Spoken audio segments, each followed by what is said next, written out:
Komið sælir, kæru hlustendur enn og aftur, Gunnar Ásgeirsson heiti ég og þetta hlaðvarpið Litli Mallakúturinn. 16. þátturinn að fara í loftið. Ég minni svo á netfangið hjá mér, gunsi@gunsi.is, það er að senda mér tölvupost þar eða þið viljið koma fram í þættinum og segja ykkar sögu og svo sjálfsögum má senda mér líka bara skilabóð á Instagram, en þar ég undir notandanafninu gunsi.is. En í þættinum í dag ætla ég að ræða hérna Sólveigu Sigurðardóttur, en fleiri eflaust þekkja hana undir, hvað ég segi, nafninu á blogginu hennar Lífstíll Sólveigar. Hún búin að vera ötul þar að blogga í mörg ár, alls konar tengt bara heilbrigðum lífstíl. Hún formaður í samtökum sem heita Samtök fólks með offitu og hún búin að fara í alls konar ferðir út í heim á hinar af þessar ráðstefnur tengt þessum málum og skulum bara heyra söguna hennar Sólveigar Sigurðardóttur. Sólveig Sigurðardóttir, kærar þakkir fyrir að vilja koma einhver að segja þína sögu. Já, takk fyrir að bjóða mér. Gaman að vera komin til þín. Sko, Sólveig, ég man eftir þér, ég er búin að vita mjög lengi af þér sem þú er búin að vera með svona brand, eða hvað ég kalla, þetta vefsíða eða svona Lífstíll Sólveigar. Það einhvern veginn, fólk tengir einhvern meira við þar og það allir örugglega 10-11 ár síðan að ég man eftir því. Þannig búin að vera lengi af með svona, hvað ég segja, lífstílsbloggari eða svoleiðis. Já. Hver konan? Já, hver konan? Já, ég heiti Sólveig Sigurðardóttir og með einmitt þessa síðu sem hún talar Ég var bæði með á Facebook og Instagram og svo heimasíðu og þetta byrjaði sem svona eiginlega bara eitthvað svona hálfgerð, kæra dagbók í byrjun. Og svo fór þetta að vinda upp á sig og fólk var að hafa áhuga það svona maður var að gera og í dag þetta bara einhvern veginn orðið fast við mig og ég vinn í dag eiginlega bara tengt öllu í sambandi og offitu, þannig að margir þekkja mig mitt bara, Lífstíll Sólveigar. Já. Hvernig vinnur maður í tengslu við offitu? Eða hvernig svona dagur í lífi Sólveigar? Já, það ekki með vonu spyrjir. Ef við förum aðeins tilbaka aftur, þarna þegar að opna þessa síðu og þá ég í Heilsuborg og hafi skráð mig það á ársnámskeið. Og þegar árið var liðið þá var ég búin að fá svona, hvað getur maður sagt, mjög góðan grunn á því hvað bara mín vandræði væri og allt í sambandi við offituna og fræðsla hvað offiturinn sjúkdóminn offitu. Þarna var ég búin að svona fá meiri skilning á því af hverju til dæmis allar mína megrani voru kannski ekki alveg búin að virka og mér var fann að líða svona kannski svona betur og fann að tjá mig svolítið mikið þetta ferlalt og offituna sjálfa og fólk fannst þetta mjög skrítið að ég skildi tala upp átt offitu og tala sjálfa mig sem manneskju sem væri og myndi lifa með offitu. Þetta þótti mjög skrítið og Erla Gerður sem var þá yfirlæknir í Heilsuborg, hún að vinna með alþjóðasamtökum eða Evrópusamtökum lækna og annað fagfólk sem það heiti YESO, European Association of Study of Obesity. Og hún spyr mig einn daginn hvort ég sé til að koma með henni til Búlgaríu því að þar séu Evrópusamtökin með ráðstefnu og þeim langi til að opna svona hálfgerð svona sjúklingasamtök eða sjúklingaráð innan samtakana. Þar sem fólk með offitunu fengi að vera með í ráðum og ég sló bara til og fór til Sofíu í Búlgaríu og þar var þetta sjúklingaráð YESO stofnað ásamt 7 öðrum manneskjum frá Evrópu og við unnum þarna í mörg ár, mjög náið öllu þessu samfélagi og í dag þá erum við reyndar orðin sjálfstætt starfandi Evrópusamtök, þannig að þetta alltaf að vinda upp á sig, meir og meir og meir. Já.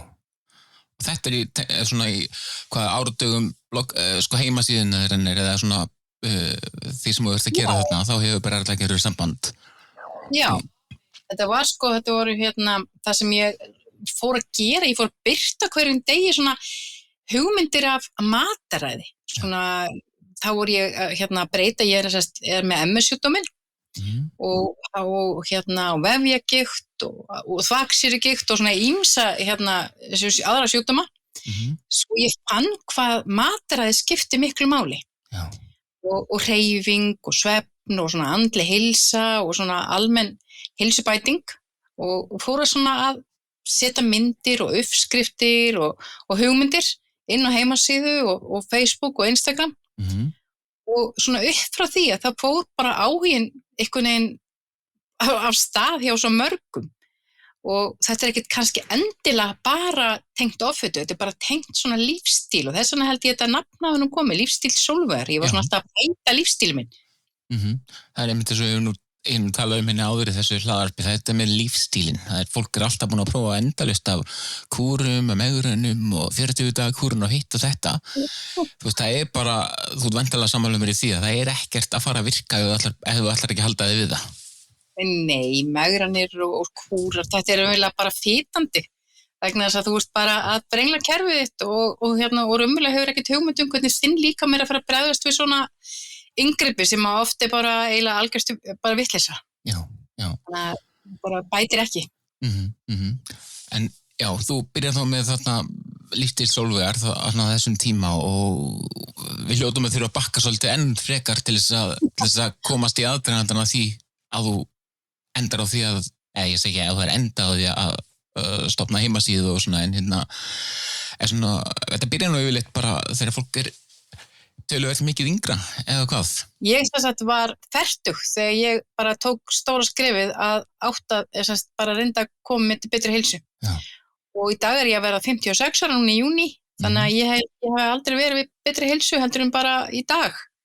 Þannig að það alveg hægt að byrja hvenær sem á að huga lífstílnum sínum og skoða heilsuna og svona, sko. Já, byrjar hann fertugt, en hvaðan svona kemur og svona, hvernig voru uppvaxtar árin? Já, uppvaxtar árin mín, ég gablari, kemur að Hafnarfirði, fædd og uppalinn þar og bjó í Norðurbænum, svona eiginlega alla mína tíð, svona barnaskólatíð og var í Víðistaðaskóla í Hafnarfirði. Og við vorum, þetta var risastór árgangur, við vorum 5 bekkir og þetta var nýtt hverfi að Norðurbærinn að byggjast upp og mikið læti og mikið gaman og þetta var svona svolítið hratt samfélag vegna þess að það voru svona allir voru að reyna að byggja sitt og koma sér upp húsnæði í Norðurbænum og við krakkarnir fengum að vera bara svona út og suður og þetta var svolítið töff samfélag í Norðurbænum, sko.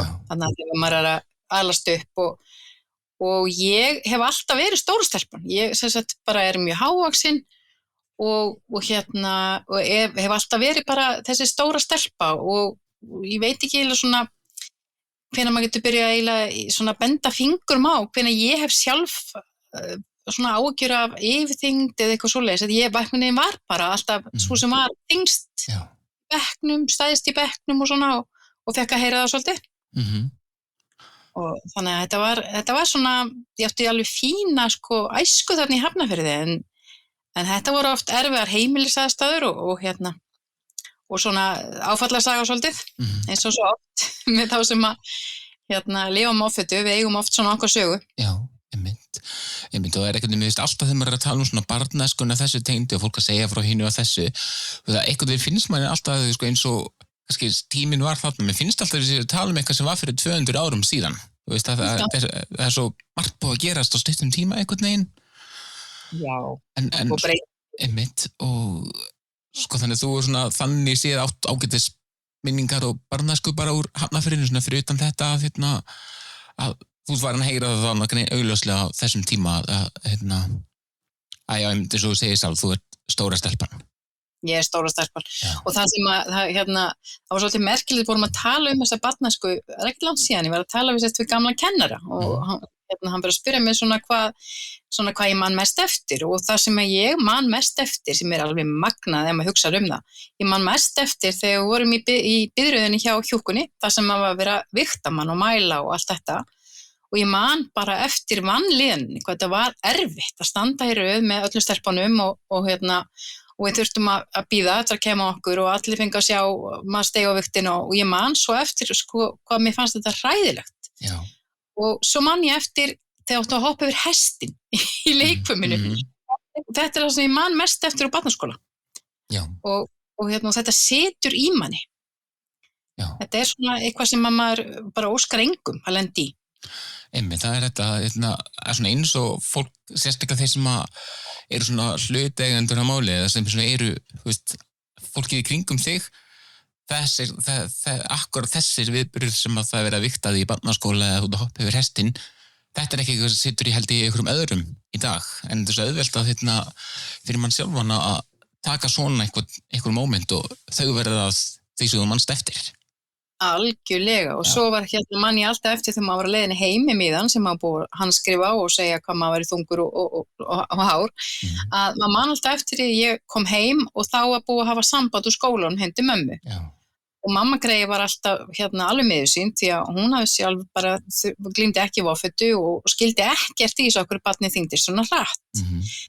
Og þannig að það var alltaf verið að prófa okkur að kúra á manni og fara með manni í línuna og svona ýmislegt, skrítið mataræði og svona. Og maður var látin gera einhver tíma en ég bara er mjög ung þegar ég var fyrir kynferðislegri misnotkun af hendi stjúpafa. Já. Og þá held ég að það svona sem ég gat ekki talað þá og ég hafði engan til að fá hjálp með og þarna held ég að ég hafi notað bara raunverulega mat til að deyfa mig. Já. Og ég bara ég fara að hugsa svona tilbaka hvað ég misti tökin á mataræði og öðru að oft leið mér bara þannig að ég eina sem ég hafði var bara að borða og borða þannig að ég fór bara út í Hraun í Hafnarfirði. Með bara hellinga salgæti eða mat og settist niður og borða þannig að ég dofnaði alveg niður. Já. Og þetta var oft svona ansið skrautlegt eitthvað sem maður bara notaði. Já, og meðan verður Hrauni þarna, já, ég segi það bara deyfa sársaukann, varstu innan gæslappa fyrir öðrum, varstu týnd eða var fólk að velta þig fyrir sér hvað það værir, varstu að hverfa einhverja klukkutíma? Nei, þetta var nú svona að þú veist áður en að símarnir komu og maður fór bara út á morgnana og kom heim á kvöldin þegar komið gatnangölu og svona. Já, það er ekki að velta sér upp úr því rauninni bara býtu, hvað er Sólveig? Leinu ekki síðan hana? Nei. Mikið að gera, allir í vinnu og ég faldi alltaf rosalega vel vanlíðanina. Ég vildi ekki vera að setja ágjur á fóreldrana eða skólakerfi eða neitt, ég vildi bara allir væri glaðir og það myndi bara hætta. Já. Og þannig að maður bara barn og maður einhvern veginn reynir að lifa þetta af. Já. En í dag þá náttúrulega er ég búin að fara í gegnum svo fá bara mikla hjálp með þetta allt saman að það er mjög margir sem að eiga svona áfallasögur og hafa einmitt talað það að matur verður svona svo hálfgerð deyfing. Já. Og það er að deyfa sig og svo fagna og allt með mataræði. Einmitt, það er eitthvað maturinn verður yfirleitt hjá mjög mörgum allavega, þá er maturinn bæði, hann er veluninn þegar það gengur vel og einmitt umbunin eða huggunin þegar það gengur ekki nógu vel, þannig að þetta er vand með farið, það þurfa allir að borða nefnilega. Já, akkurat. Já. Og svo náttúrulega er ég kannski einu af þeir sem að tala matvönd í gamla daga, þetta var svona matvendi og mér fannst bara ýmislegt ekki gott og vildi frekar eitthvað annað og þannig að það var svona komið skrítið samband við mat, alveg bara frá því ég er barn. Já.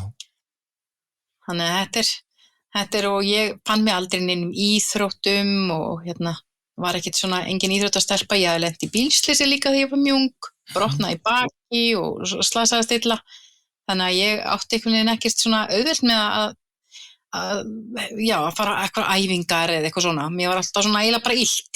Já. En svo líða árin og eins og þessi, við vorum búin að koma að því að þú stofnar hann lífstíl Sólveigar og leyfir fólki að fylgjast með þér með mataræði og annað. Ég er náttúrulega búin að langt sem ég fór sjálfur að fylgjast með þér og manntir því þér og stofnaði þetta alls saman. Mér fannst einhvern veginn alltaf, þú ætlaði bara, þú varst bara fjallum með mitt góðan og breyttan lífstíl og ég upplýði aldrei hjá þér eitthvað og verið eitthvað að huga því að fara í einhverja efnaskipta aðgerð.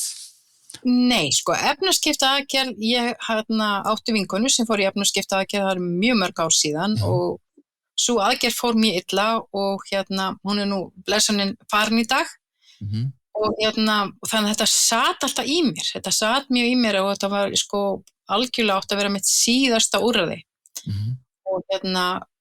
og raunverulega var mitt síðasta úrræði með offituna að fara í efnaskipta aðgerð. Ég hafði ekki, ég er búin að fá í gegnum árin, hefur heilbrigðiskerfið eiginlega svona geti sagt eiginlega brugðist mér, eins og með marga aðra sem lifum áfötu, við eigum þessa sögu, okkur bent bara að borða minna og hreyfa okkur meira og svo svona hættu maður einhvern veginn að biðja hjálp, maður kannski að reyna og maður kemur klemtan fingur til læknisins og hann horfir ekki á fingurinn, heldur horfir á útlitið og það svona skvett framan í mann, en hvort það var ekki komin tími til að gera eitthvað í sínum málum og svona. Þannig að það oft svona, já, það það sem að maður reyndi í svo mörg ára að gera þetta allt sjálfur og það bara eins og með offituna þegar maður komið með sjúkdóminn offitu og efnaskiptavillan komin í líkamann og líkaminn raunverulega mikil bólgur í líkamannum og allt farið að vinna á móti hvort öðru, að þá á maður varla séns. Og ég tók mig til þarna fyrir mörgum árum og ég léttist 50 kíló og hafði haldið því í öll þessi ár, það voru komin 10 kíló reyndar sem ég hafði bætt á mig, með því að vera mjög getum við ekki að strönga mataræði, heldur bara allt öðru sér lífstíl og mataræði heldur ég að nokkuð tíman borðað áður, lærði bara allt næringu og annað. En var alltaf með mikið bakflæði og mér var alltaf sagt að það myndi bara hætta og lagast að sjálfum sér þegar að ég myndi léttast. Það gerði það ekki og það var einhvern veginn ekki almennilega hlustað á mig og ég var látin taka magameðul og svo fannst mér þetta alltaf vera að versna núna bara á síðustu árum. Og þegar að loksins var hlustað á mig og þá voru hlutinir kannski orðin aðeins alvarlegri heldur en hefði átt að vera.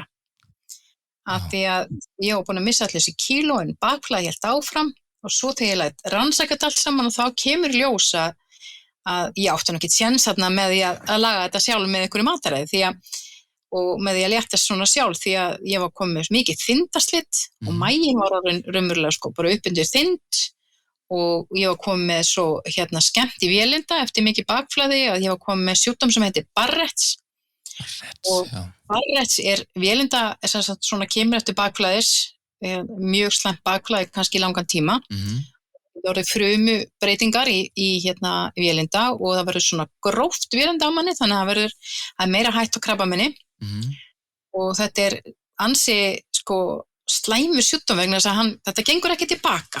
Þetta óafturkræft en það hægt að gera ýmislegt með því að til dæmis að bara raunverulega fara í efnaskipta aðgerð eins og fyrir á mínum, ég varð að gera það vegna þess að ég gat ekki nota lyfin sem voru í boði, sem í boði í dag þegar fólk að taka þessi lyf sem nú oft kallað sykursýkislyfin en eru notuð við offitu og vegna þess að vélindað mitt og þyndin og maginn, þetta var allt komið tjón inni.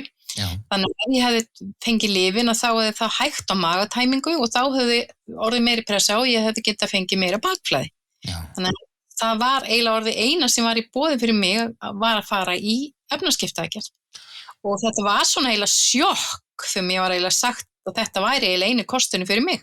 Já, það var einmitt næsta spurning hjá mér því að eins og ég segja það náðan að hefur allavega þegar ég verið að fylgjast með þá hefur þú ekkert verið sérstaklega fjallum efnaskiptaaðgerðir í þínum lífstíl. Þannig að hvenær það, og þú segir þessi sjokk að það talað efnaskiptaaðgerð og hvenær það? Þetta bara, kemur það vantarlega eins og 3 ár heiskjöru lofti? Nei, eiginlega ekki heldur því að núna hef ég unnið í síðan 2019 þá opnaði við Evrópsku sjúklingasamtökin í ECPO og þetta eru samtök í dag, við vorum 7 lönd sem tókum okkur saman og opnaðum þessi sjálfstætt starfandi Evrópusamtök og flestir sem voru með mér í þessum samtökum og flestir sem stofnuðu hafa farið í efnaskiptaaðgerðir og oft ekki bara eina, heldur 2 og 3 og alveg undir 5 aðgerðir. Þannig að ég búin að fylgjast með þessu fólki í svo mörg ár og í dag erum við hjá ECPO 38 lönd og mikið af þessum hópum, þessum sjúklingahópum alla Evrópu eru með stór og mikil samtök tengt efnaskiptaaðgerðum. Þannig að ég alveg búin að fylgjast með þessu í mörg ár og hef verið að mörgum ráðstefnum þar sem mikið talað efnaskiptaaðgerðir. Þannig ég var alveg komið með góðan grunn og vissi alveg innst inni að þetta væri eitthvað sem ég þyrfti jafnvel á að halda en þegar það kemur að því þá verður maður svona hálf sjokkerandi Já, og talar þú gast ekki tekið þessi offitu lyf eða hvað maður kallaði, þessi lyf. Já, lyf sem eru notuð fyrir offitun í dag, þau hægja á magatæmingu og það ekki gott í þessu tilviki eins og hjá mér. Og svo kom að ég að ræða efnaskipta aðgerðir og þá náttúrulega ermin og hún henta mér ekki heldur vegna þess að það meira áhætta á bakflæði. Já. Þannig að það var ekki hægt. Þannig að það var eina sem stóð eftir var hjá og það þótti mér bara mjög stórt og mikið inngrip og ég þurfti virkilega að hugsa minn gang bara gæti ég tekið þátt í því að bjóða líkamannum upp á svona stóra aðgerð. Og ég náttúrulega þannig típa, ég þarf alltaf að skoða allt alveg bara, vill vita hlutina alveg 100% og ég líka með MS og ég með fleiri sjúkdóma þannig ég var þurfti líka að fá vitneskju væri þetta í lagi að leggja þetta á líkamann. Já. Og ég var að setja þetta á vogarskálunar og fekk bara þá niðurstöðu að þetta væri bara eina í stöðunni. Já. Og betri heilsu. Já, og þetta hvað árið þetta sem að þegar þetta kemur í ljós bara þú ert að fara í hjáveiti?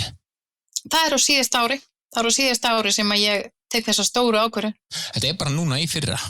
Já, í lok ágúst í fyrra, þá fór ég til Svíþjóðar, til Malmö til landsdeildar og Hjörtur sjá að koma mér til betri heilsu og ég fór í aðgerðina bara snemma á morgni og bara skítrædd, ég verð nú að viðurkenna það, ég var alveg skítrædd bara við hvernig minn líkami myndi svara svona aðgerð því það svarar þessu engin eins, við erum öll svo mis bara þess að segja alltaf þetta mín aðgerð og þetta þín aðgerð og svona vill fá kannski fræðslu, þá tala ég alltaf út frá minni reynslu vegna þess að maður getur ekki tala út frá nema sjálfum sér eftir svona aðgerð. Nákvæmlega. Því við svörum þessu öll svo misjafnt og þessi aðgerð hefur umverulega heppnaðist bara mjög vel og mér finnst þetta að vera bara stórkostlegt ferðalag að taka þátt í.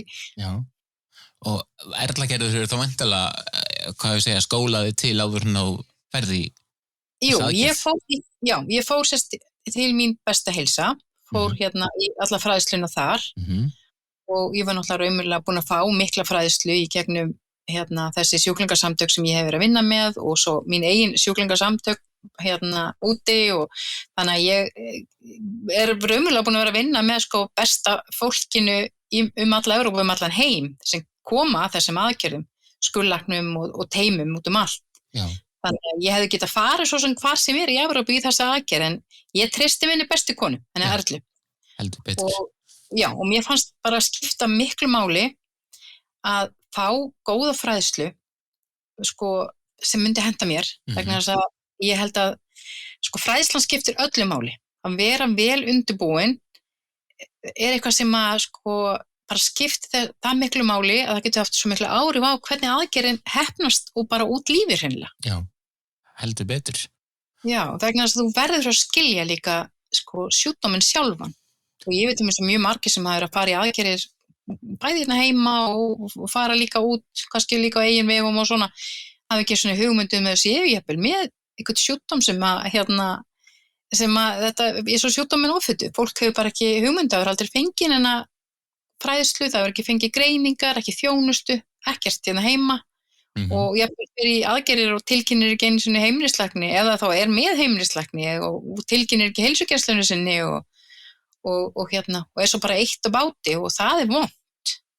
Já, maður hefur alveg heyrt dæmi þess að einmitt að fólk hafa farið erlendis í aðgerðir algjörlega án einhvers samráðs eða að láta vita láta allavega heilbrigðiskerfið á Íslandi vita af því og svo hefur það eitthvað gerst, ekkert endilega tengt aðgerðin ef fólk hefur lent að sjúkrahús út af einhverju öðru, þá veit bara það veit bara ekki spítalinn á Íslandi og sér búin að fara svona aðgerð.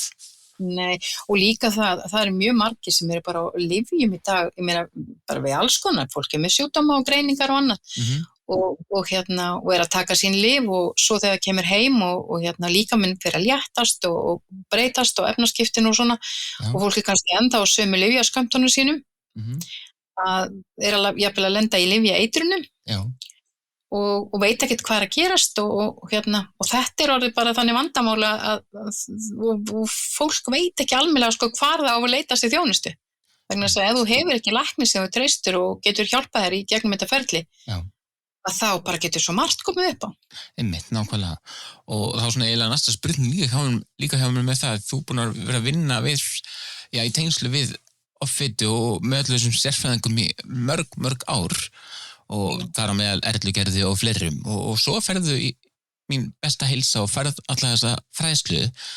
Hvernig að koma sjálf í svona fræðslu, við erum enda búin að vinna við þetta alltaf þessi ári, samt eitthvað sem kom þér á óvart eða varstu búin að heyra þetta allt áður? Ég var búin að heyra fræðslun alltaf áður. Já. Það sem ég finnst svo gott við það er að ég get svo bakkað tilbaka líka og hlusta á hana aftur. Vegna þess að það sem að maður heyrir oft í fræðslunni, að það kemur mann óvart eftir á. Já. Og þess er svolítið gott að geta haft aðgengi að fræðslunni aftur og svona að spóla tilbaka því hún er með marga þætti inn í þessu. Já. Og það hugsa maður, ég ætla aðeins að spóla tilbaka, ég ætla að skoða hvað var hún tala til dæmis vatnið eða mataræðið eða bara hreyfingu eða bara alls konar. Já.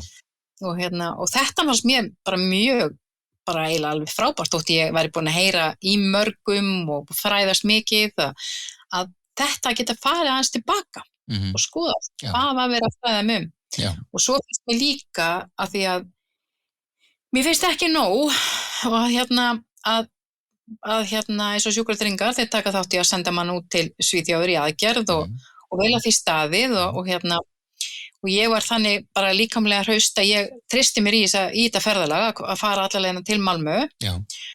Og það er ekkert allir sem treysta sér en fara samt og líður alvarlega þurfa að fara alla þessa leið.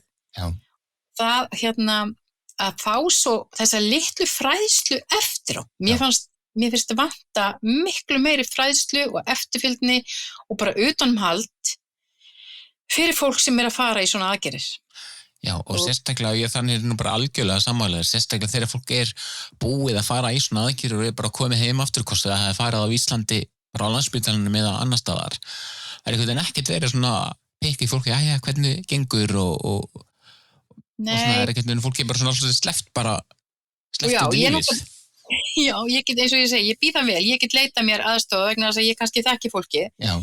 En ég er ekkert eitthvað endilega að alltaf pikki í fagfólki og biðja einhverja hjálp. Mér finnst þetta vera svona meiri, kannski jafnvel að hafa fræðslu þar sem að svona margir hittast saman eða eitthvað svoleiðis. Já. Af því að þetta er allt peningar, þetta kostar allt. Einmitt, og það er alltaf verið að spara í heilbrigðiskerfinu en ég veit ekki alveg með sparna en því það er verið að senda mann út í rándýraraðgerðir og uppihald og þetta kostar mikið pening og þannig að mér skipta miklu máli hvernig að þessu staðið til lengdar af því að aðgerðin er bara eitt af þessum hjálpartækjum og aðgerðin er ekki kraftaverka neitt, þú þarft að gera þetta allt sjálfur eftir á og þetta gerist ekkert einhvern veginn bara á hraða ljósins að þú léttist og allt verður alveg frábært. Nei. Því að þetta er svo stórt ferðalag, bæði andlega og líkamlega. Algjörlega. Þannig að það er svo miklu meiri fræðslu, mataræði og það þyrfti að vera meira, finnst mér allavega að vanta meira efni, það vantar bækur og fræðsluefni og mér finnst vanta stöðningsfundi og mér finnst vanta meira.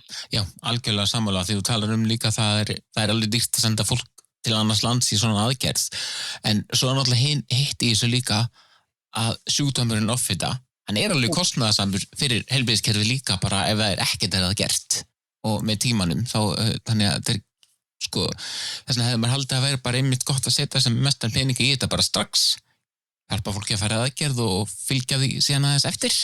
Já, við erum bara ekki komið það langt í þessu þjóðfélagi, það er bara í öll þessi ár hef ég talað verið því að það verði komið miklu öflugur og bættari þjónustu inn í heilsugæslur og í dag er þetta þannig að það er ekkert samrænt kerfi í sambandi við offitu, þetta er bara svona eftir hvar þú lendir, ertu heppin með lækniðinn eða hjúkrunarfræðinginn eða ertu heppin með heilsugæslustöð? Já. Ertu að fá þá þjónustu sem að hentar þér? Þetta er bara mjög alvarlegt stig eiginlega myndi ég segja þetta vegna þess að offitan til dæmis eins og í Evrópu, þar eru stigin talið 1, 2 og 3 í þjónustu. Fyrsta stig heilsugæsla, það sem átt að fá svona grunnþjónustu og svo á að vera stig 2 sem að raunverulega Heilsuborg var með á sínum tíma, það sem vart að fá þá bara aðeins meiri þjónustu heldur hún þyrftir í byrjun og þjónusta, það stig 3, það hérna í dag það Reykjalundur og mín besta heilsa og svo barna spítalinn, með heilsuskólan, það stig 3, þetta þegar bara alvarleg ofhita.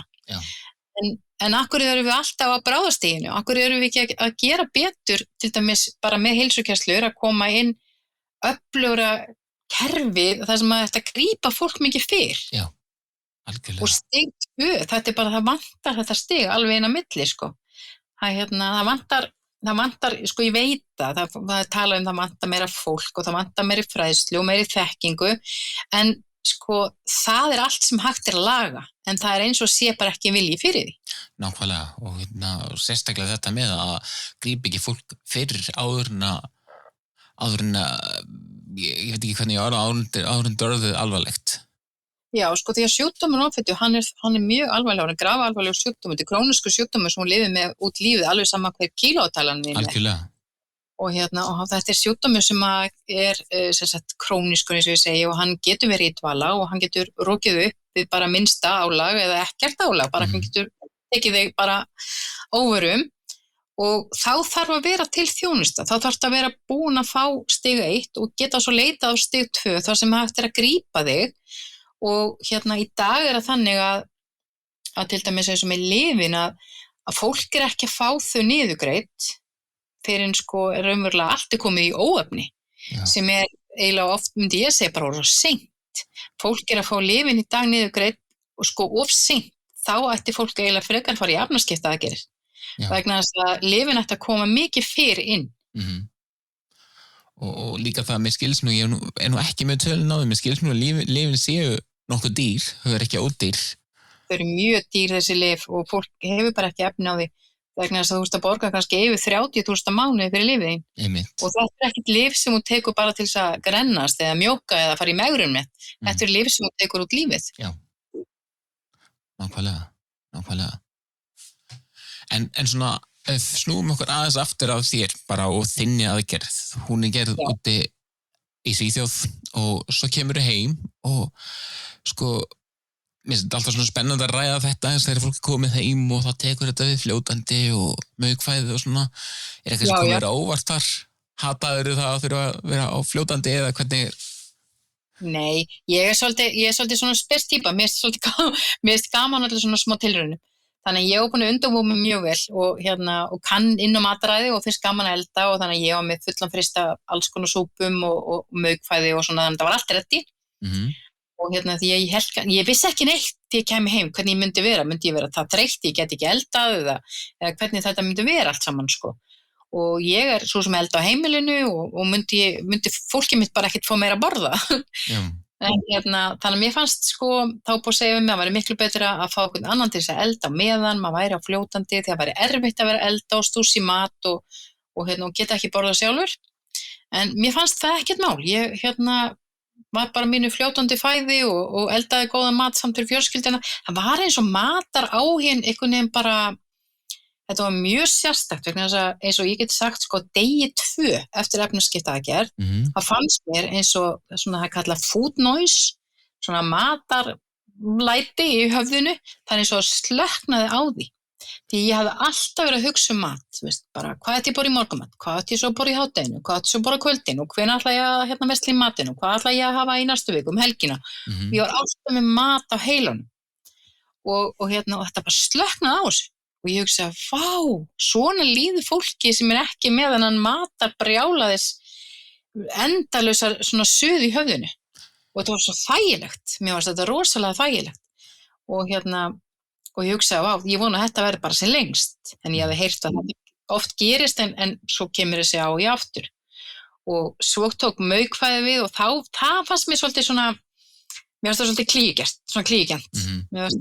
Og ég hef aldrei verið neitt sérstaklega hrifin og svona prótíndufti og eitthvað svona gerfumat. En ég þurfti að finna mér prótínduft til að til að koma meiri prótíni inn og mér fannst það svona eiginlega erfiðast. Mér fannst erfiðast að finna eitthvað svona að því að maður þarf að borða svo mikið prótín eftir þessa aðgerð, að koma inn prótíninu til þess að þetta svo lítið magna mat sem að maður getur borðað. Þannig að maður kannski ekki með neitt svakalega mikla áhyggjur þarna í byrjun, sko. Maður var svona aðalega að hugsa bara hvernig þetta var eiginlega búið og maður var svona, svo maður svo hálf hræddur við að byrja að borða. Já. Þú veist, það búið að hræða mann svo mikið að maður getur fengið dumping sem svona þessi fljóttæming þarna sem maður verður svona, getur alveg veikur af. Og þannig ég var bara skítrædd í byrjun þegar ég átti að fara að borða. Já. Og mér varst það mjög skrítið að ég mætti bara allt í einu að fara að borða og var svona upplýði einhvern veginn allan mat bara svipaðan á bragðið og tímabilið þá eins og ég sagði að Erlu gerði, mér líður eins og allur matur smakkist og líti út eins og hráar gellur. Já. Og það er mjög sérstök tilfinning, ég matagati sjálf, sko. Já. Og svona matur sem ég fannst kannski góður áður, finnst mér bara ekki góður í dag. Og matur sem ég fannst bara vondur, finnst mér bara rosalega góður í dag. Þannig að það er eitthvað svona við efnaskiptin sem að það verður eitthvað þarna uppi sem að gerist. Og en í þessi matarlæti þarna í höfðinu, það er allt komið aftur. Og það var svolítið sérstakt að upplifa það líka. Já. Það er allt, þessi mataráhugi, hann kemur svona aftur.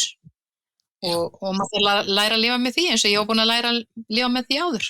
Já, nákvæmlega, það er einmitt með þetta, sko, ég er alveg sammálaður með það að það er eitthvað sem, mér er alltaf mikið að pæla í bara hvað ég hafa matinn í kvöld og mér finnst svona leiðilegt að þurfa að pæla í því. Þú veist, bara svona, maður er bara ekki í vinnunum og bara, hvað ég held að fyrir krakkan í kvöld og þú veist, bara svona eitthvað að plana eitthvað svona dót, bara. Já, þetta er mjög skrítið og svo fannst mér líka svo skrítið að því að ég, sko, hafði bara, veist, gat alltaf borðað mikið. Ég þurfti alltaf að vera að passa hvað ég borðaði. Ég þurfti að passa skammtastærðir, ég var búin að læra skammtastærðir og ég var búin að svona fara í gegnum hvað er kallað svengdarvitund og allt þetta. Ég var búin að læra þetta hjá sálfræðingum og fara í gegnum alls konar hamnámskeið og búin að læra ýmislegt. Já. Og mér varst það mjög sérstakt að ég þurfti, í gegnum árin að það þurfti ég alltaf að vera að passa matarskammta. Ekki að vera að pína mig, þú veist, að borða eitthvað svona minna eða eitthvað svoleiðis, heldur bara að vita mín mörk. Já. Og ég hef aldrei verið að telja kaloríur, ég held ég frekar bara ég að skoða hvað ég er að borða. Og þannig að mér varst mjög skrítið eftir á hvað maður gat borðað lítið. Ég bara skildi þetta ekki og mér varst svo, mér varst eiginlega hálf glata bara að vera að elda og hlakka til að borða og svo bara gat maður ekkert borða. Og ég fekk svona ég var svona matsár. Já. Og mér fannst það fælega skrítið einhvern veginn upplifa. Já. Og það bara út að borða það og panta sér mat og svo gat maður bara ekkert borðað matinn og ég er þessi manneska sem ég bara þoli ekki matasóun og finnst þetta bara algjör vitleysa að vera að panta sér svona mikið mat. Þannig að ég bara lærði það líka að þetta er bara, svona er þetta bara og maður bara lærir að lifa með því og maður lærir að lifa panta sér mat og svona. Einmitt, ég man eftir því að því fór náttúrulega mína ekki 30. apríl 2019 og svo er maður svona svolítið þegar sumarið er rauninu gengur í garð veist, júní kemur þarna maður á millitíðinu og svona þú veist að það sem mjög erfiðast var að það maður vil náttúrulega grilla á sumrinu og svona og grillaði eitthvað kjöt og svona en geta sér að smakka bara smá að ég bara, þetta er svo gott en ég passaði mig bara að njóta þessi gat borðað en það sama bara, ég elska grillmat og veist. Já, þessi tilfinning að maður kannski, eins og til dæmis talar grillið og kjötið og góðu sósuna og salati og allt þetta að maður kannski tók sér til og bara, það er grill í kvöld, ég ætla bara að borða og ég ætla að borða vel, ég ætla að njóta og bara, sem er eðlilegt, maður á að njóta matar og þetta var svo skrítið, maður settist niður og bara samt, sko, að því ég var alltaf að tala ég ætlaði aldrei að borða á svona litlum svona undiskála eða hvað það kallað, svona kukudiskur ég ætlaði ekki að borða svona, ég ætlaði alltaf að hafa með stóran disk en svo fannst mér bara maturinn eitthvað voða tómlegu þegar hann kom með stóra disk, þannig ég fór í minni diska og í dag er ég bara með svona, eitthvað nefn svona bara þetta svo sem skiptir ekki miklu máli í dag, þetta mjög skrítið í byrjun. Maður var kannski búin að grilla og svo settir maður stóra kjötbitana á diskinn og augun byrja að framkalla, sko, þetta ætla ég að borða. Já. Svo maður bara niður smá og maður kann ekki borða meir. Nei. Mjög sérstakt. Og gaman að sköldu tala þetta með minni diska, ég man ekki að örugglega var það samt að Reykjalund, ég fór náttúrulega sjálfur ekki henni Reykjalund, þá nú verið að tala það við okkur þar að rannsóknir hafa nú sýnt það ef þið finnst skammtastarfið vera vandamál, vera með minni diska, af því að, þú veist, fólk á það til að vilja bara rúa á diskin og fylla diskin, einhvern veginn sálfræðilega finnst þið samt vera fyllan þó hún sé minni. Algjörlega, og líka bara, sko, þetta alveg það eru sannanir fyrir þessu, og en ég var einhvern veginn svona alltaf með pínum mótfram, mér varst eitthvað svo ferlegt eitthvað tilhugsun að borða einhvern litlum disk, en þetta er vísindalega sannað að því, sko, þið finnst þú að fá meiri mat ef diskurinn hálf kúaður sem hann alltaf meira á hann þegar hann lítill. En þetta mjög sérstakt og mjög sérstakt að upplifa þetta því ég einhvern veginn alltaf ekki að fara að borða undir skálum. Nákvæmlega. En þú með alla þína svona þekkingu og hafandi unni með öllu þessu fólki, þú ert búin að fara í aðgerðina núna, þetta í ágúst í fyrra sem þú ferði í þessa aðgerð. Já. Þeir eru samt lítið tilbaka, fyrst þeir eru samt eitthvað svona, samt eitthvað sem þú hefur viljað gera öðruvísi? Eða ertu bara, eins og maður segir, alveg með þetta? Sko, ég hefði viljað fá þjónustuna mikið fyrr við offentligni, því ég náttúrulega samt, það nú ekki langt síðan að lyfin komi á markaðinn og fyrir fólk með offitu, það ekki langt síðan það var. Þannig að ég get ekki sagt í dag ef ég hefði fengið lyfin jafnvel fyrr, kannski hefði ekki þurft að vera í aðgerð, ég veit það ekki. En ég mjög sátt í dag við þá þjónustu sem ég hef fengið svona síðari ár. Já. Og að það að hafa kynnst mín besta heilsa og komast í gegnum aðgerð í gegnum íslenska kerfið og ég mjög þakklátt fyrir það, þótt að það sem ég myndi vilja breyta, þá ég mjög þakklátt að hafa fengið þá þjónustu. Ég held að þú talar einmitt þessi lyf, mér finnst alltaf mín upplifun með þessi lyf, mér finnst eiginlega bara búin að vera að byrja að heyra eitthvað talað þau að einhverju viti núna síðustu 2 árin, þetta bara mjög stutt síðan þetta kom, er það ekki rétt hjá mér eða? Jú, þetta náttúrulega búið í nokkur, kannski aðeins meir en 2 ár, en svona nýrilega sem kannski fyrir að tala meira þetta, því þetta fór að vera svona að springa allt út í Bandaríkjunum og þetta voru köllumægrunarlyfin og svona celebrities fóru að taka lyfin og nýta þetta léttast og það kom svolítið neikvæður stimpill. Og þannig að það er svona, sko, það dálítið svona að vera að tala lyfin niður og fólk svona, heyrðu, hún nú bara komin að lyfin, sko, það nú ekkert eins og það en málið það í dag eru bara lyfin oft notuð, sérstaklega þegar fólk búið að fara í efnaskiptaaðgerðir, að eins og við tölum að efnaskiptaaðgerðir engin kraftaverkalausn og þú getur alveg þyngst eftir efnaskiptaaðgerð og það bara eðlilegt.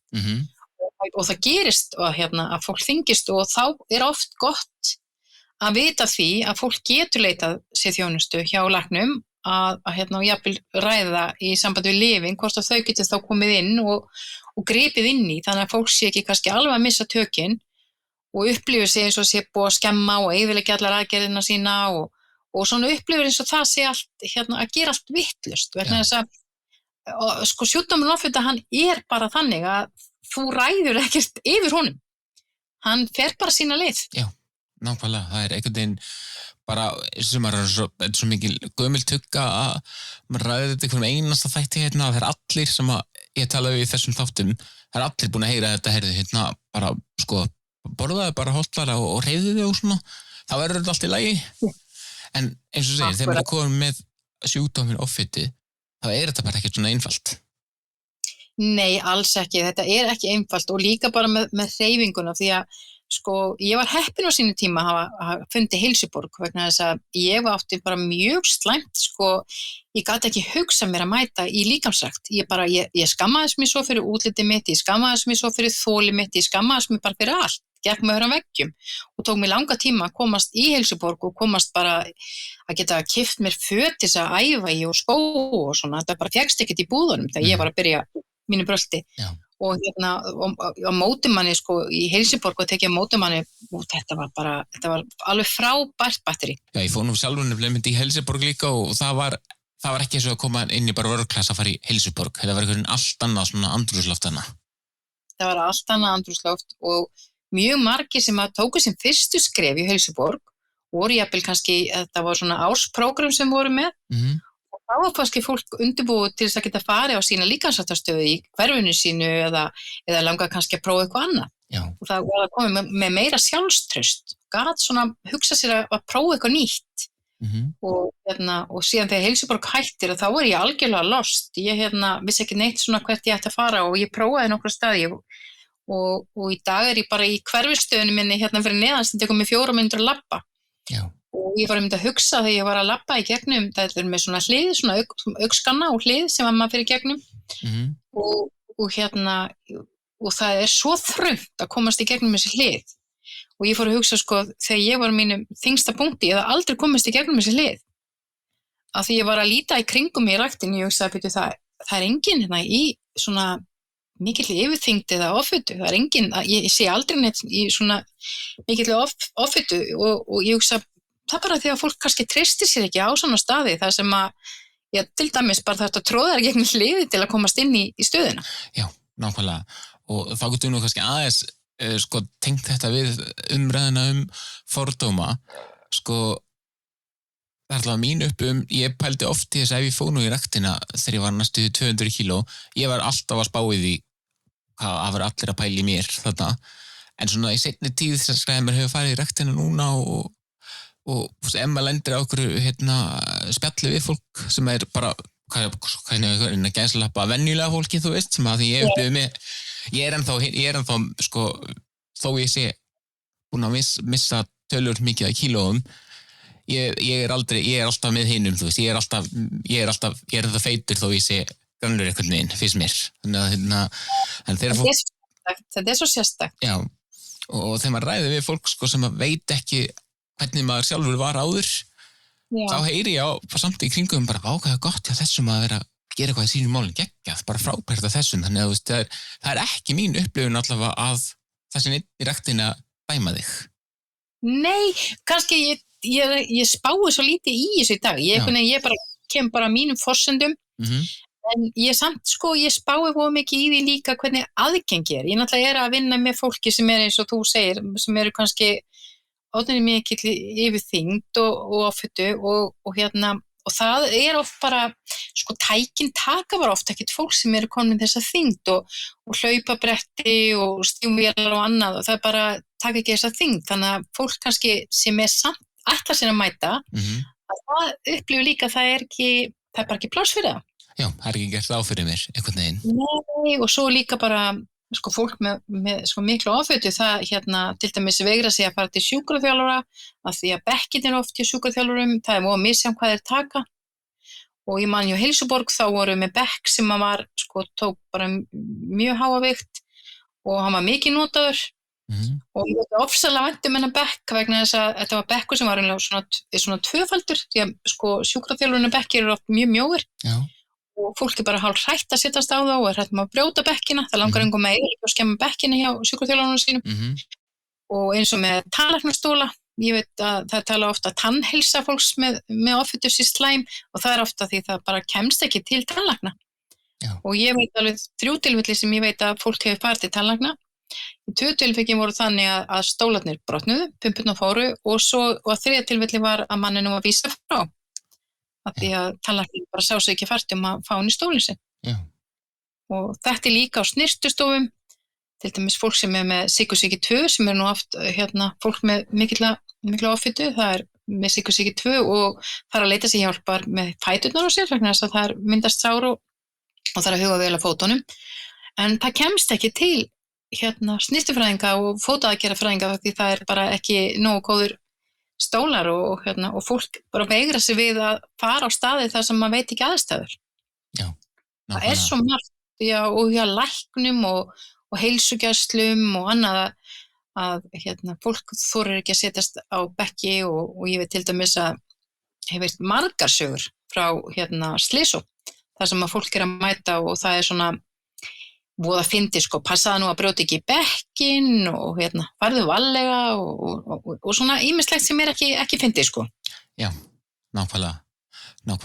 Og ég hef alveg heyrt líka nokkuð oft og maður veit ekki alveg hvort fólk að djóka eða grínast með, en ég heyri mjög oft, hef heyrt frá fólki líka sem oft þungt að það hefur talað að þegar það kemur inn eitthvað starf á eitthvað, svo segir eitthvað það sem eitthvað bekkur eða eitthvað, að þessi sagt svona, bara hann er ekkert úr stálið þessi bekkur sko, hann passar að brjóta hann ekki, þú veist. Já, það ég veit, einn vinur minn, hann fór með að fara inn í baki og mætir að bráðamóttöku og læknirinn hann sest á bekkinn og kemur brak og hann bara, vinnur, ekki brjóta bekkinn hjá okkur. Já. Þannig að það mjög sko slæmt og það sem líka lítið tala og þarf að tala meir að til dæmis konur sem mæta í skeimanir, krabbameinsskeimanir inn á heilsugæslu, að heilsugæslu bekkinnir ekkert, taka ekki sérlega þunga og háa vikt, þannig að konur sem í mikilli offitu, það veigra sig að fara í tjekkanir. Já. Algjörlega. Og skila sér illa inn í brjóstaskoðunar hjá krabbameinsskimunum. Og það svo ýmislegt og til dæmis ég fór nú sjálf fór í segulómun ekki fyrir löngu og var rétt stuttbuxur og bólur sem ég átti að fara í segulómun, það var bara sko, fyrir lítið núling og ég spyr hvort það sé ekki til eitthvað starra. Nei, hún sagði var ekki til neitt starra, en ég geti svo sem fengið eitthvað slopp og sloppurinn var þannig að hann var allir svona opinn og ég átti mjög rauð með að halda honum lokum og svo þegar ég lagði upp bekkinn og það bara opnast sloppurinn og mér langaði ekkert að liggja þarna hálf nakin sko. Nákvæmlega. Þannig að það svo margt sem að fáir tala að því það þessi skömm þú vera með eitthvað vesen sko. Já, getur aftur byrjað að vera þessi skömm, það var aftur eitthvað lélegt. Þú bara geta fengið þjónustu sko. Maður kannski byrja aftur að vera þessi skömm, það kom aftur svona eitthvað truflanir í hljóðið. Já, það ennþá eitthvað Ertu komin í slæmt samband, það eins og þetta út beinu. Veitu, nú pæri ég bara tölvun aðeins. Já, nú ég sé signal sko já, það var komið svona eins og var lítið signal Já, ég færi tölvun aðeins. Já, það var komið núna betra signal sá ég á þig. Ok, þetta læg núna, flott. Það já, það þessi skömm, því að það langar engum að lenda í einhverjum, sko, að vilja allir bara fá þjónustu þar sem þú þarft ekki að skammast þín. Já. Og það að passa ekki í viðeigandi föt sem í rétt á heilbrigðisstofnun eða bara þið líður ekki vel með aðstæður. Þetta vont, þetta rosalega sárt og þetta þarf ekki að vera svona. Já. Og ég vona bara eins og með nýja Landspítalann og svona, ég vona að þetta verði allt til skoðunar áður en að stofnunin opnar nýja spítala. Já. Því að ég veit líka til dæmis eins og konur sem að fara í fæðingar. Þær eru mjög hrættar, sko, þú veist, að því það ekkert endilega mörg rúm sem taka mjög háa vikt inn á fæðingarstofu. Nei, og að þú talar sko fæðingar, það og fordóma með bara heilbrigðiskerfið, ég veit einmitt sögu þar sem að kona leitaði á Artmedica forvera Livio og hún átti erfiðleikum með það að verða ólétt. Þetta náttúrulega langt síðan því að Artmedica hætt og svo leiðis. Það var alltaf bara, heyrðu, sko, þú var svolítið þung, bara byrjaði að borða þess hotlar og hreyfðu þau og svona og svo skoðuðu þetta og henni gekk ekki að lettast og hún fekk aldrei þjónustu þar.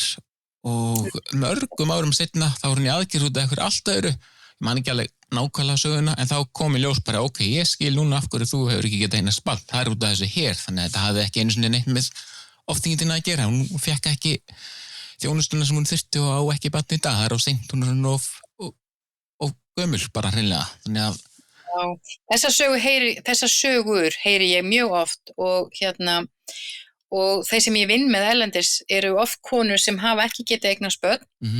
Þess að eins og þú segir bara var orðið að seint því að þjónustan var ekki í boði og dómharkan mikil og voru ekki greindar eins og PCOS og endo og svona ýmislegt sem hefur verið hægt kannski að laga.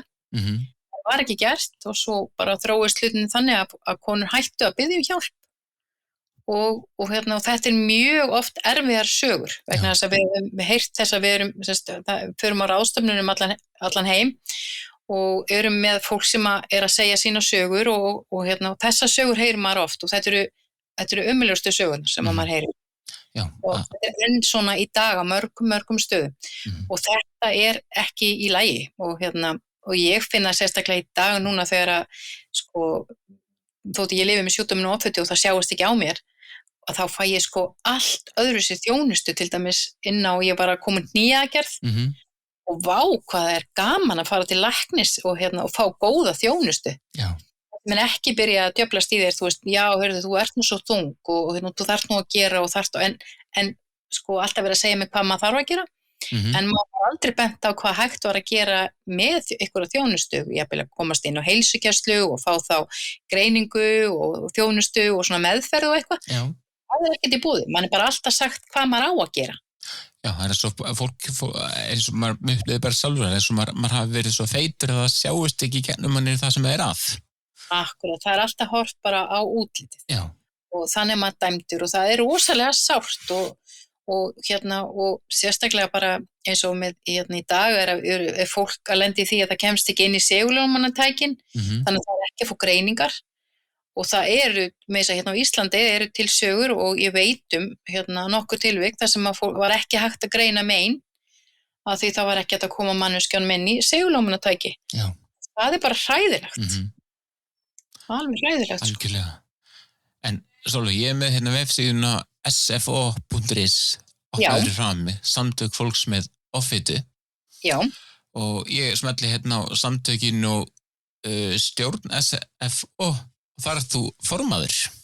Jú, við stofnum þessi samtöku í fyrra. Það komið síðan við stofnum alþjóðadegi offitunar og stofnum við þessi samtök og við ansi öflug orðin í dag, við með flotta stjórn og erum að stækka hægt og rólega en og förum mjög varlega vegna þess að við viljum gera þetta vel og erum svona bara algjöru nýgræðingar en við vinnum náið með ECPO sem Evrópusamtökin og fáum alla hjálp þaðan. Já. Og við vinnum líka með FFO heima sem fagsamtökin. Þannig að við þóttu við séum nú bara eins árs, þá erum búin að gera ýmislegt og sjáum framtíðina fyrir okkur bara bjarta. Já, hvernig kom það til að þessi samtökur stofnuð líka? Hvað fólk að tala saman þannig að úrverði að þessi samtökur stofnuð? Já, sko, það sem að gerist það að ég og Bjargi Ingólfsdóttir sem líka í SFO og hún líka situr í sjúklingaráði hjá ECPO. Við höfum verið í mörg ár að fara á ráðstefnur og búin að kynnast Evrópu þá öllum þessum sjúklingasamtökum sem starfandi og í sumum löndum hafa verið sjúklingasamtök starfandi í áratugi eins og í Svíþjóð samtökin 30 ára. Í Portúgal samtökin yfir 20 ára, já, og þau með barna og unglingastarf og fullorðins og svona, þannig að þetta orðið svolítið öflugt. Þannig ég sá þegar að maður fann að kynnast þessu svona í kringu sig að þetta var eitthvað sem algjörlega vant á Íslandi, þessi samtök, vegna þess að við höfum ekkert haft neina talsmenn heima. Það hefur verið leitað svolítið mikið til mín, en ég get ekkert gert hlutina alein. Við verðum að hafa samtök í kringum okkur. Já. Og líka þannig að við fáum bara meiri hlustun inn í kerfið. Og þannig að við ákveðum bara nokkur einstaklingar sem vorum búin að kynnast bara svona á netunum og í kringum lífstíl Sólveigar og fólk sem var búin að kannski kynnast mér svona fyrir nokkrum árum, við ákveðum að taka okkur saman, setjast niður og sjá hvort það var ekki hægt að gera eitthvað. Já. Þannig að við stofnum þessi samtök og fórum inn í ECPO og erum núna bara með systra samtök út um alla Evrópu og getum við leitað fyrir svona þekkinga og þjónustu til þeirra og erum nýbúin að vera í kringum Obesity UK og ICPO sem á Írlandi og búin að fá mjög mikla þekkingu þaðan því að þau eru mjög öflug með svona starfi eins og fræðslu og stuðningsfundi sem ég tala að mér finnst vanta því að fólk oft bara eitt. Það rosalega lokað og þorir ekki að tjá sig og veitur ekkert hvað það á að tjá sig þessi mál. Og þannig að við byrjuð með stuðningsfundi, við einu sinni í mánuði erum við með Zoom-fundi, þar sem við erum alltaf að fjölga og þetta eitthvað sem að bara við vissum eiginlega ekki að vantaði svona mikið vegna þess að sko allt landið, það ekki bara höfuðborgarsvæðið að hittast þar og spjalla, heldur þetta bara allt landið og þörfin út af landi jafnvel meiri heldur en höfuðborgarsvæðinu þess að á mörgum stöðum út af landi bara raunverulega engin þjónusta, það oft bara engin læknar og ekki neitt, fólk bara getur ekki leitað sér þjónustu. Já. Og það að koma til okkar á þessa fundi og bara að fá eiginlega bara útrás og bara svona hvað get ég gert. Þannig að svona stuðningsfundi fyrir hvort annað held ég að sé mjög góð leið til að efla þekkingu og ýta á betri þjónustu. Einmitt. Ég verði líka að fá hrós ykkur fyrir það að vera með þá bara fundina bara rafræna. Því að það vill oft vera þannig ef að fundir eru bæði svona í raunheimum og fólk hittist og á netinu. Fólki sem á netinu eitthvað ekki með. Það bara svona að horfa eins og það sé að horfa á sjónvarpið. Já, þegar við höfum verið með ráðstefnur og svona fundir sem höfum verið sko að hittast, þá höfum við alltaf verið með beina útsetningu líka í gegnum Facebook og bara fyrir landið. Fyrir fólk sem getur ekki komist á staðinn og treystir sér ekki. Við eigum fólk sem fast heima hjá sér, fólk sem getur ekki komist, ég bara líkaminn bara berða ekki til þess að fara út úr húsi. Já. Það skiptir miklu máli og okkur var sagt til dæmis þegar við vorum að læra af Obesity UK með þessa fundi að við ættum að eiga vona því að fólk væri ekki jafnvel með myndavélarnar sína stillta vegna þess að það vildi ekki sjást í mynd. Bæði skömmum við það að láta sjá sig og líka skömmum við það að vera að taka þátt í svona fundum. Og við fundum það í byrjun að myndavélarnar voru slöktar en í dag eiginlega nánast alla myndavélar komnar í gang. Já, það nú bara skrefið rétt átt. Já, það dásanlegt að fólk geti brosað frá manni hvort annað og bara, eignast svona vini og kunningja í kringum þennan hóp. Já, og það nú eiginlega bara svona næsta spurning með vini og kunningja að fólk hlýtur að kynnast. Verður þetta ekki svona pínu vinahópur svona á netinu þá? Jú, þetta nefnilega mjög skemmtilegt og ég búin að kynnast núna fullt af fólki allt land og við erum það í stjórnun hjá okkur hún bóndi á Snæfellsnesinu og alveg frábært og hún nú líka inn á Instagram og gaman að fylgjast með henni og heyra svona fólk, sko við getum eins og ég segi, ég get farið 4 mínútur að labba í ræktina og það allt við hliðina mér og ég get bara stokkið út í búð og keypt mér allan holla matinn en ef fólk svona oft út á landi það hefur ekki þetta svona lagað og getur ekkert komist í ræktina eða sjúkraþjálfun eða heimsótt læknisinn eða hlaupið út í Bónus og keypt sér allt grænmetið og svona. Þannig að það er gaman að kynnast fleiri bara eins og að segja nú alltaf jóngnar, bara alls konar. Já, alls konar. Nákvæmlega. Alls konar fólki og alls konar hugmyndum og hvað hægt að gera og svona deila líka að því að sérstaklega þegar fólk búið að fara í efnaskiptaaðgerðir þá oft koma hugmyndir sem að bara gaman að kynnast. Einmitt, og kannski líka því titill samtakana segir nú ýmislegt, samtök fólks með offitu og heitir þetta og aðstandendur þeirra líka eða þetta heitir samtök fólks með offitu og aðstandendur þeirra. Það aðstandendur eru velkomnir vegna þess að líka mikið af foreldrum sem við hefum verið að fá sem eru foreldrar barna sem lifa með offitu og það nú alveg sér kapitali fyrir sig hérna á Íslandi að komast í þjónustu fyrir börn, það bara nánast ekki hægt. Já. Og þannig að það eiginlega bara lykilatriði að fólk geti leitað í hvort annað, það geti fengið svona smá stuðning og jafnvel og hvar þú að leita þjónustu vegna þess að það er ekkert hlaupið að því að enn í dag vera vikt og mæla börnin og svo fær foreldrarnir símdali heim að barnið sé komin kannski með eitthvað frávik og þá það ekki þetta að leita mann hjálpar. Það bara svoleiðis og ef þú ætlar að leita sér hjálpar þá ertu að bíða upp eftir 2 ár eftir að komast kannski til dæmis hjá heilsuskólanum. Já, nákvæmlega. Hafið þið rætt þá í samtökunum, ég veit ekki hvort það svona aðalfundi stjórnarfundi með eitthvað svona, þið með lista, bara svona to-do lista bara, hvað þarf að gerast?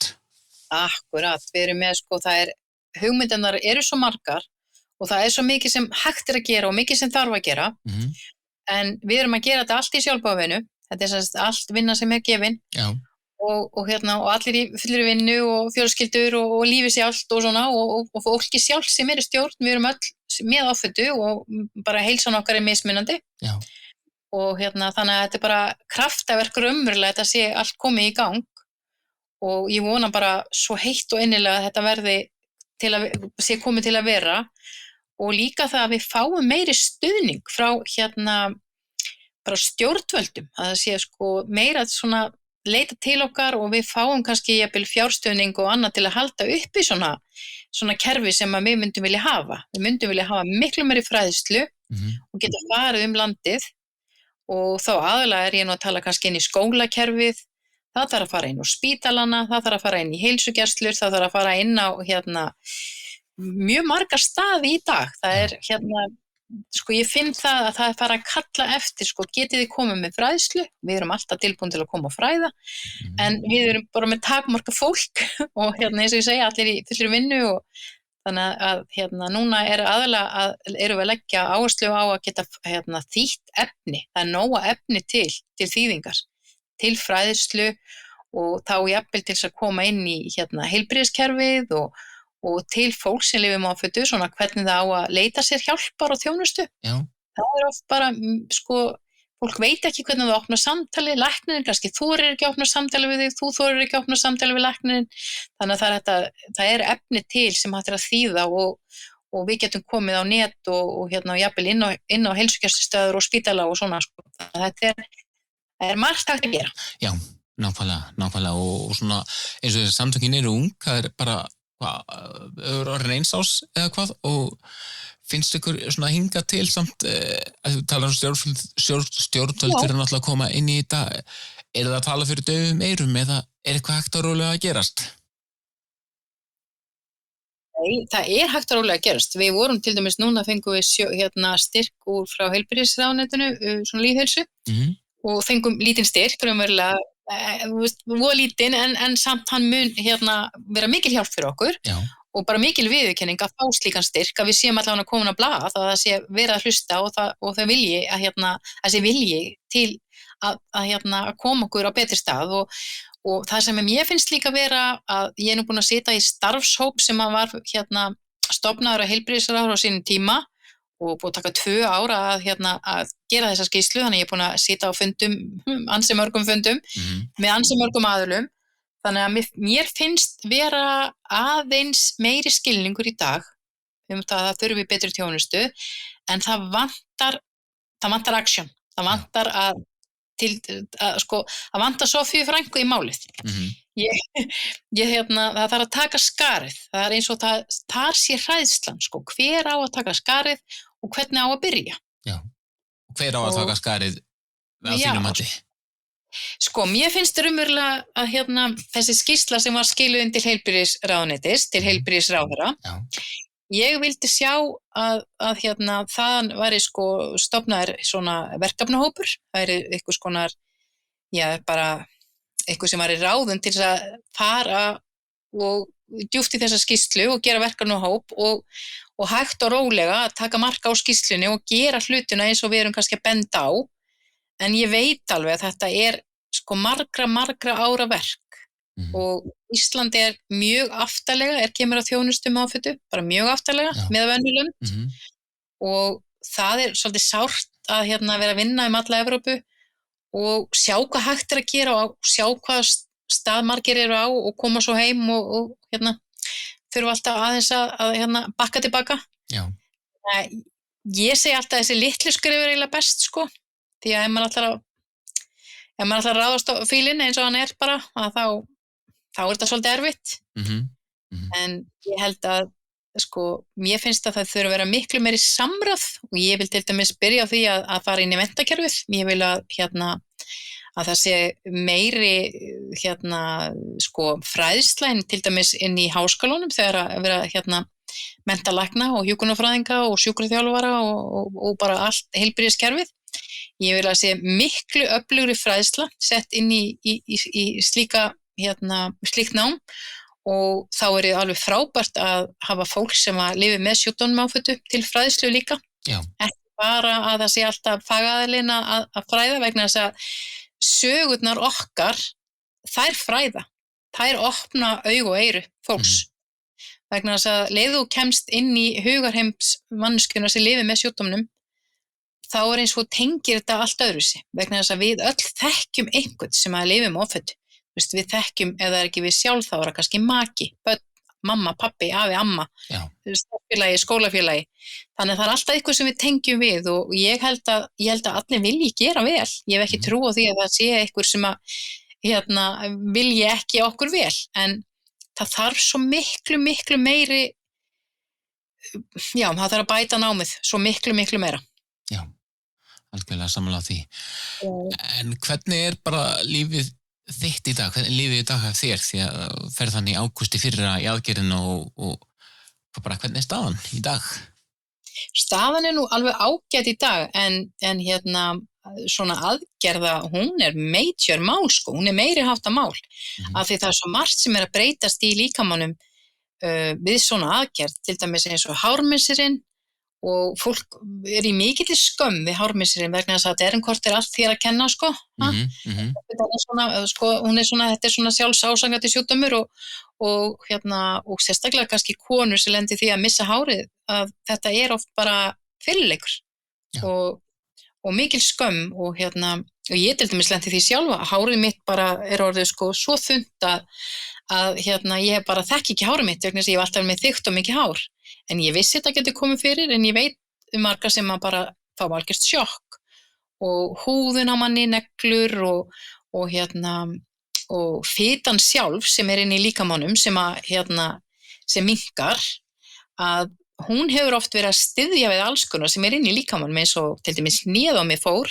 eftir ég léttist mikið og það var bara gamlir áverkar sem að fór eiginlega bara á stað af því að það hefði fita verið að styðja við bein sem hafði verið brotið og þá kom meiri pressa og annað og það kom sprunga í beini mitt og þannig að það alls konar sem getur komið upp á eftir svona aðgerðir. Já, heldur betur.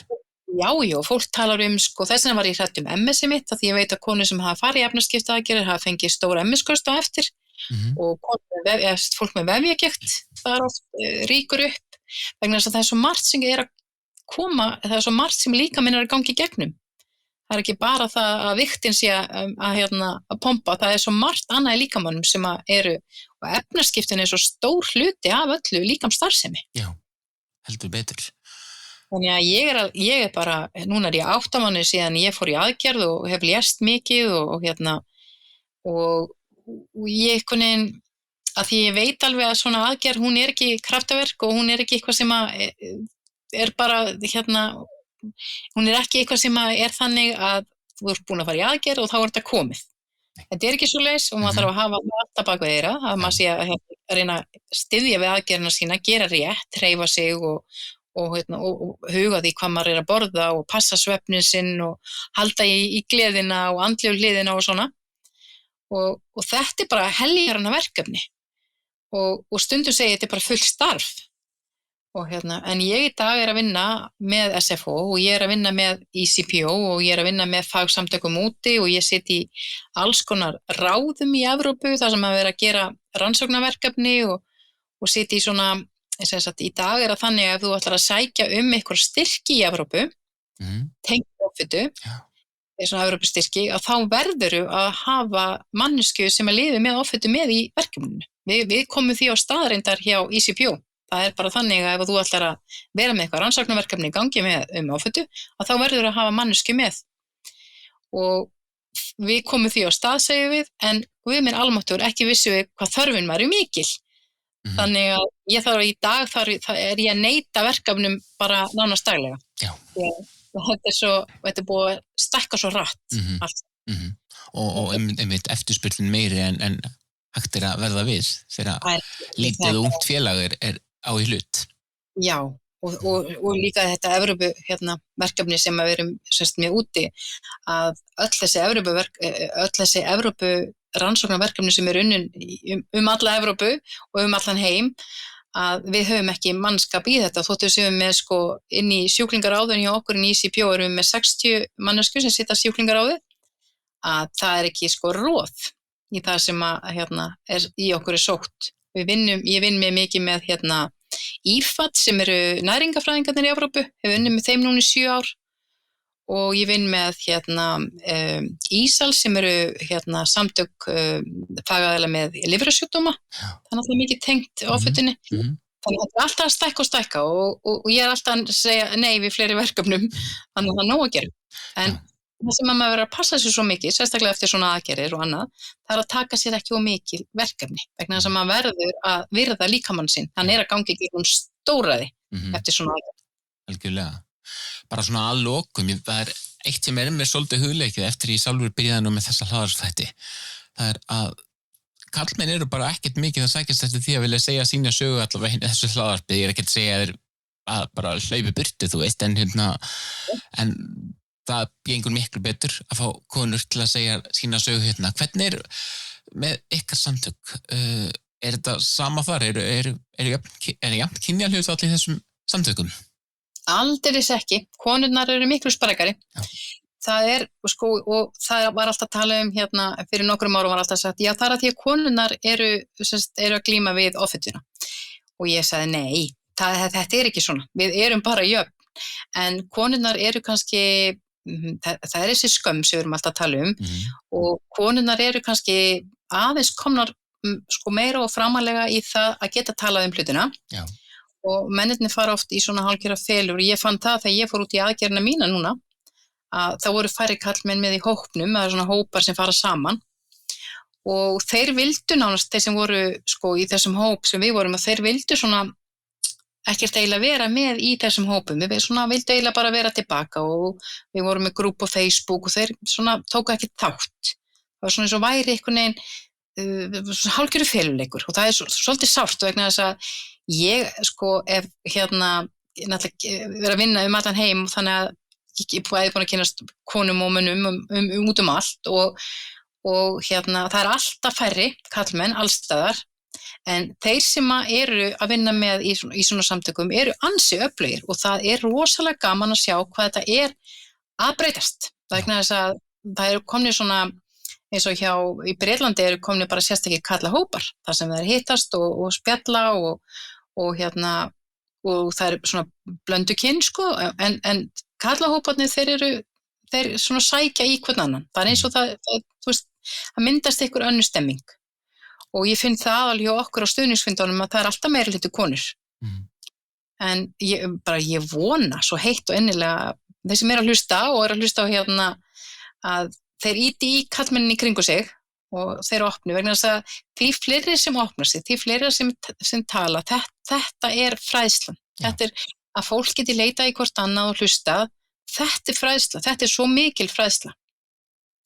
Því að mikið af fólki sem að hugsa, sko, ég vil hugsa að fara í aðgerðir, bara það heyra okkur tala og þá karlmenn að heyra annan karlmann tala sína aðgerð og lífsreynslu og annað, þetta fræðsla, þetta hjálpar svo mikið. Þetta er það sem hefur búin að vanta í svo mörg ár. Þess vegna var ég svo ánægð þegar ég fattaði þitt hlaðvarp, mér fannst þetta bara frábært og fór ég bara endalausa göngutúra og hlustaði. Mér fannst langbest að fara í göngutúra og hlusta á svona hlaðvarp. Já, ég enda sammála því, maður getur ekkert bara ef maður að hlusta hlaðvarp verið úti og bara, já, hlustað og notið.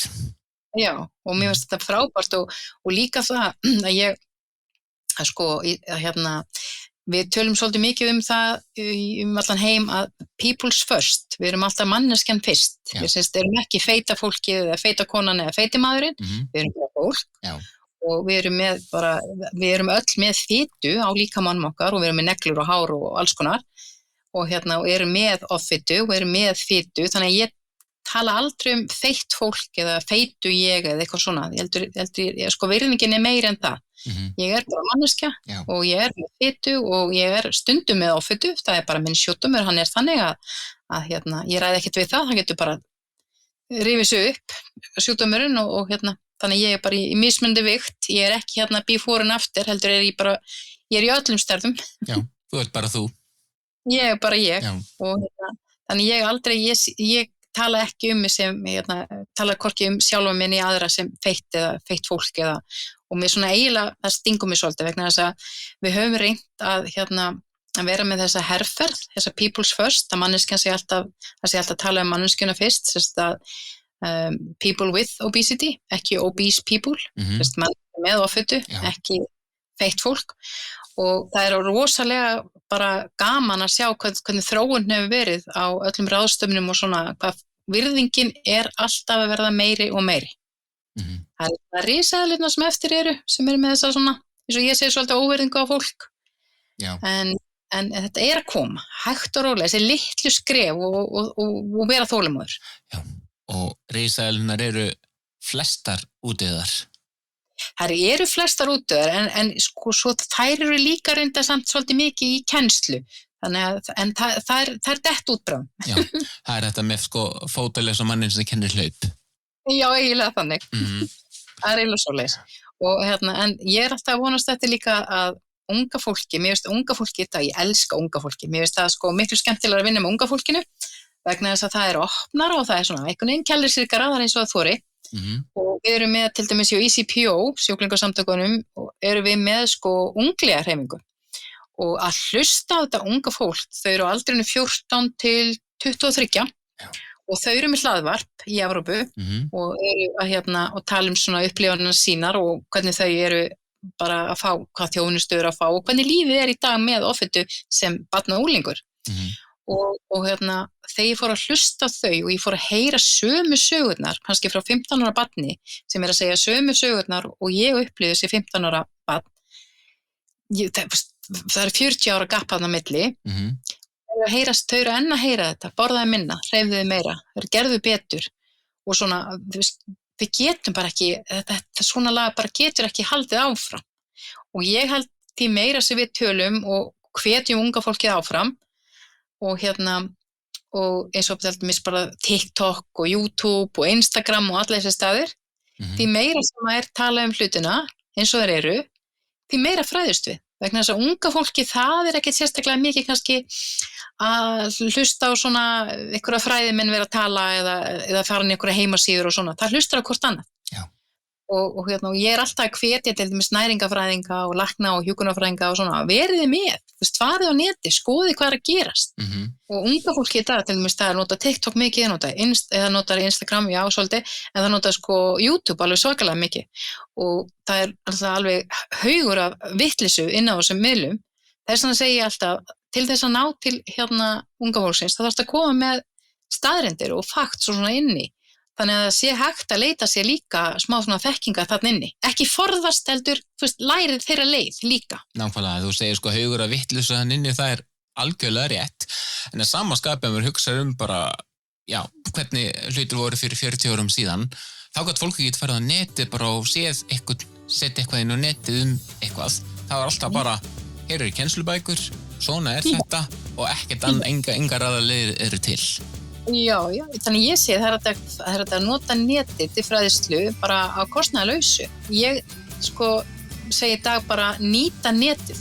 Eltið unga fólkið, ekki vera að gagnrýna og segja að þau segja gera eitthvað vitleysu, heldur bara, ég segi það bara, eltið unga fólkið. Elta unga fólkið. Sólveig Sigurðardóttir, kæra þakki fyrir spjallið. Ég þakka bara kærlega fyrir mig.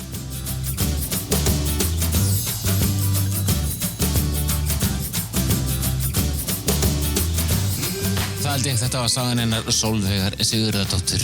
Frábært hvað hún hefur mikið sett sig inn í þessi málefni tengd offitu og það skal sannarlega tekið fram hér að hvorki Sólveig né samtök fólks með offitu eru neitt að sponsa einhver umræðu hér. Ég bara að segja frá þessu að því með þetta frábært málefni sem þau standa fyrir. Þið getið kíkt á heimasíðuna þeirra sfo.is samtök fólks með offitu. En við sláum botnin í þessa umræðu í dag. Netfangið mitt gunsi.is og ég náttúrulega bara sem gunsi.is á Instagram. Þið viljið frekar senda mér skilaboð þar. Takk og bless í dag. Heyrumst í næstu viku.